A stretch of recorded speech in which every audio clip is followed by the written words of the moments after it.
All right, let's just get right into it. Today, we're breaking down the hidden mechanics of a viral challenge that is literally designed to push your self-control to the absolute breaking point. We're looking at the anatomy of a Try Not to Laugh challenge, specifically the source material titled Laugh Trapped Part 16. But we aren't just reacting to funny clips here, oh no. We're going to deconstruct exactly how the creators engineer this whole experience to hijack your attention and absolutely force you to crack. So, right off the bat, the creator drops this massive hook, 99%. They claim that 99% of people fail this test. Before you've even seen a single joke, boom, a psychological trap is set. By throwing out this insanely high failure rate, they're telling you this is going to be impossibly hard. And you know what? That plays right into human nature. I mean, nobody wants to admit they're just part of the herd that fails at something as simple as keeping a straight face, right? Then comes the flip side. The creator looks right at you and essentially says, "Think you belong in that unbreakable 1%? Prove it." This completely shifts the dynamic. You are no longer just sitting back and passively watching entertainment. You've just been drafted into a high-stakes test of your own willpower. You aren't a viewer anymore. You're a competitor.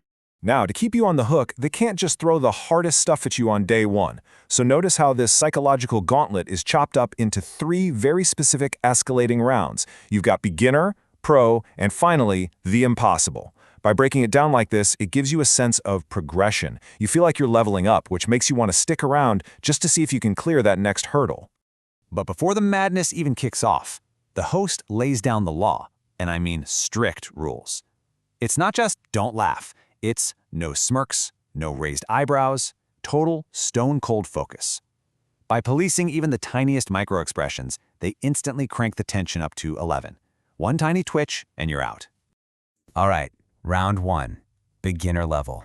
Take a deep breath, find that focus, and let the games begin. Right out of the gate, we're hit with pure, jarring absurdity. The whipped cream challenge. Immediately, there's audio of someone absolutely panicking, yelling, "Oh God, oh my God," over some whipped cream. It is this sudden, chaotic burst of energy designed entirely to catch you completely off guard before you can even get your game face on. And here is where the genius engagement strategy kicks in. If you actually make it through that first clip, a message flashes, you survived round 1 without even a twitch. Impressive. And then, bam, the hook. Smash that like button to prove you're built different. This is brilliant pacing. They give you a super quick, easy win, pump up your ego, and immediately cash in on that good feeling by asking for your engagement. But don't get too comfortable, because they use this exact moment to drop a direct question that bridges us right into the real chaos. They basically warn you, hey, things are getting real now, and this is exactly where most people totally fall apart. Which brings us to round 2, pro level. Let's see why this is where everyone allegedly folds.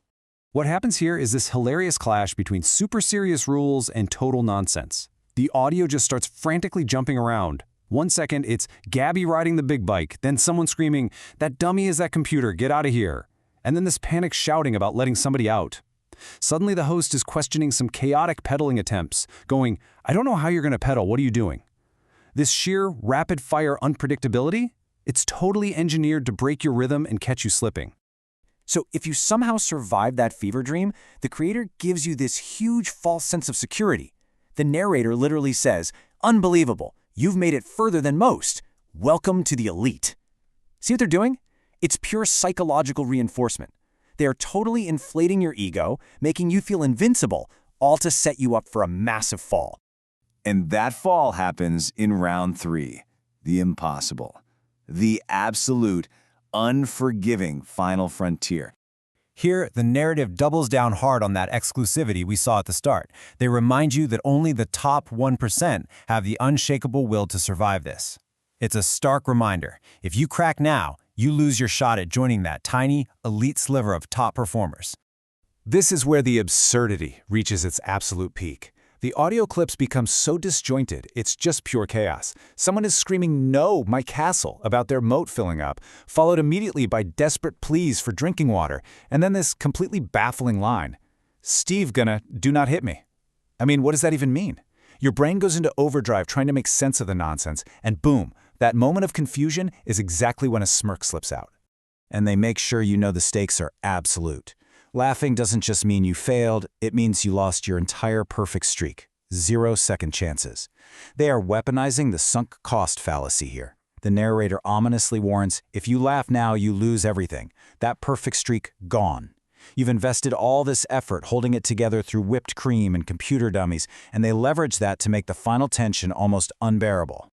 Finally, reaching legendary status. Let's talk about what actually happens if you make it through. This is the ultimate prize defined by the creator, legendary status. It is an unreal and truly impressive title given to the victors. Now sure, it's completely made up, but after dragging you through this tense, gamified, emotional roller coaster for several minutes, earning that title actually feels like a genuine, hard-won victory. And the final masterstroke is the call to action. It's incredibly specific. If you won, you're told to comment, "I'm untouchable," which creates this exclusive little community badge of honor. But the real genius? They also snag the 99% who lost by asking them to tell us exactly where you cracked. Win or lose, the entire structure of this thing funnels you straight into the comments to share your story, which absolutely skyrockets the engagement.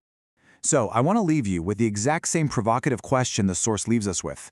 When you strip away the silly sounds and the random clips, this whole thing is really a masterclass in viewer psychology, building tension, and gamification. So, when you measure your own willpower against these chaotic, unpredictable traps, are you truly untouchable? Definitely something to think about the next time the internet tries to test you. Thanks for hanging out with us, and we'll catch you on the next explainer.